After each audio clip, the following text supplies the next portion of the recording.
आपका हमारे खास प्रोग्राम में जहां पर हम बात करेंगे मेटल्स की। बाय एनी स्टैंडर्ड्स जो ये हफ्ता रहा है ये काफ़ी मुश्किल था। हमने एक तरफा तेज़ी यहां पर मेटल्स में आते हुए देखी, फिर चाहे वो प्रेशस मेटल्स थे या फिर base metals. Even as dollar index में आज तेज़ी है, ईल्ड्स में बढ़त यहां पर हमने बनते हुए देखी। उसके बावजूद भी कोई बहुत बड़ी मुनाफा वसूली, और एक्चुअली कहें तो मुनाफा वसूली देखने को मिली ही नहीं है।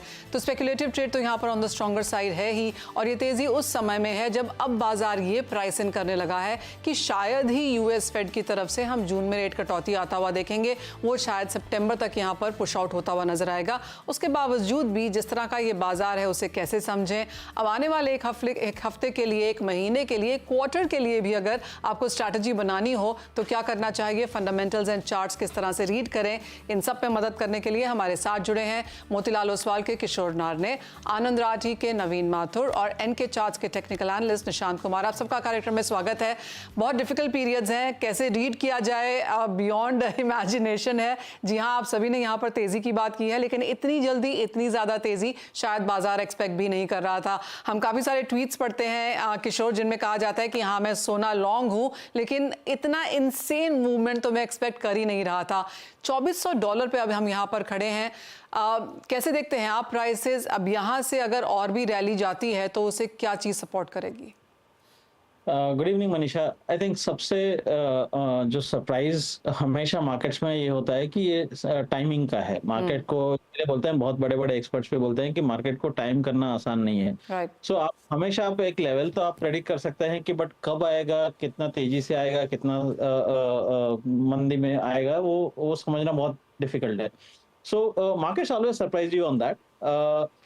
जैसा आपने बताया कि मार्केट अभी दो चीज के लिए प्रिपेयर हो रहे हैं अपने आप को। वन इज दैट कि यूएस इकोनॉमी कहीं ना कहीं post elections actual numbers slow down हो सकता है, बिकॉज आपका इलेक्शन इम्पैक्ट जो है वो नंबर्स में दिख रहा है। And on ground job creation इतना नहीं है, because one of the thing which you see that कि फ्रेशर जॉब्स यूएस में काफी कमजोर है as of now. And most of the people are actually doing I think if you see in US today आपको job numbers में twin jobs काफी लोग कर रहे हैं। एक्चुअली क्या है कि एक फुल टाइम जॉब है, एक पार्ट टाइम जॉब है, lot of people are doing, so that is actually covering away आपका your unemployment numbers and which is not allowing the economy to slow down, because even आपका average early earnings अगर देखेंगे, so that number is still climbing just because people are able to do multiple jobs in that environment. So जो interest rate expectations थे कि जो पहले quarter में या last quarter of the last year की जब भी मार्केट देख रहे थे कि 4 रेट कट्स होंगे, धीरे धीरे that expectation came down to 3.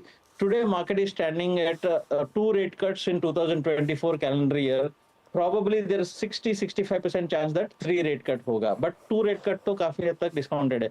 So उसमें आ गया कि जहां पे एक्चुअल जो रेट कट्स देखने के लिए मिल सकता है, जैसा आपने बोला जुलाई अगस्त तक शायद एक रेट कट आएगा, probably नवंबर दिसंबर में सेकंड रेट कट आएगा।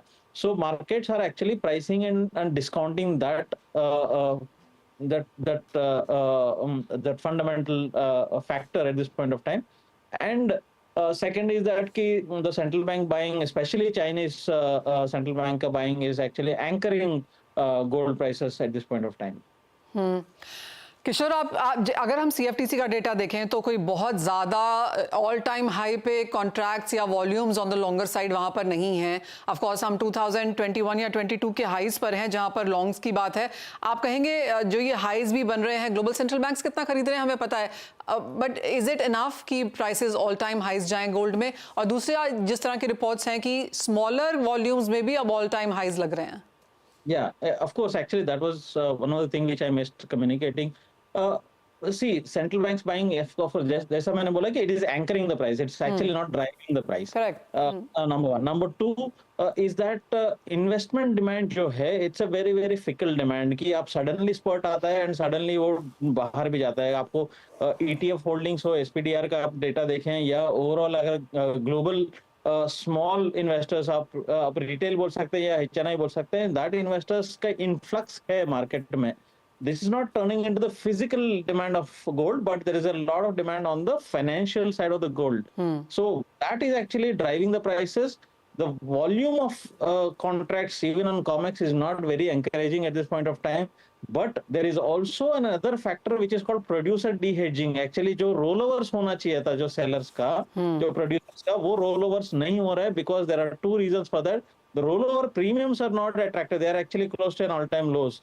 And second is that they are sitting at a very comfortable margin from the cost of production to the current price, which is actually discouraging a lot of hedging. So आपका hedging का जो selling supply, sell side supply नहीं है, by side पे आपको हल्का सा भी आपको पुश मिलता है तो price is actually reacting faster. Alright, तो एब्सोल्युटली वो हमने यहाँ पर मार्केट्स में आता हुआ देखा है. Before I move on to metals, because metals पे हम यहाँ पर ज़्यादा बात करना चाहते हैं, तो किशोर अब यहाँ से ईयर एंड तक क्या सेंस है, कहाँ जाएंगे प्राइसेस, एक वो नंबर? I think metals में China becomes absolutely important factor. And we have seen metals में नॉन फेरस नहीं, फेरस नहीं, दोनों मेटल्स भाग रहे हैं. आयरन और प्राइसेस $110 के आसपास आ गया. सो copper, zinc, everything is actually railing superbly in the last 1-2 months. One of the thing is China is determined to push up or prop up the manufacturing sector and economy, and especially जो property sector में जो है वो most of the thing is that कि is it the bad period or the worst is over at this point of time. Probably the worst is over in property market. यहाँ से कुछ बढ़ने वाला नहीं है.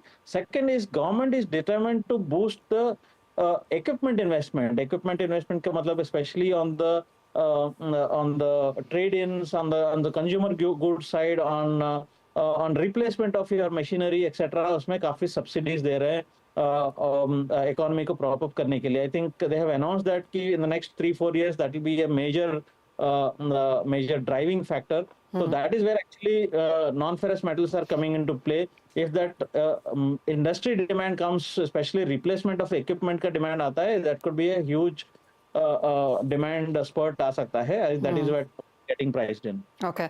तो एब्सोल्युटली इंफ्रास्ट्रक्चर है, रिपोर्ट्स ये भी जताती हैं कि डिफेंस की डिमांड भी निकल के आएगी मेटल्स के लिए, तो वहां से भी फायदा होगा. साथ ही साथ कंस्ट्रक्शन का भी यहाँ पर ऑन द पॉजिटिव साइड है. नवीन, आपको चर्चा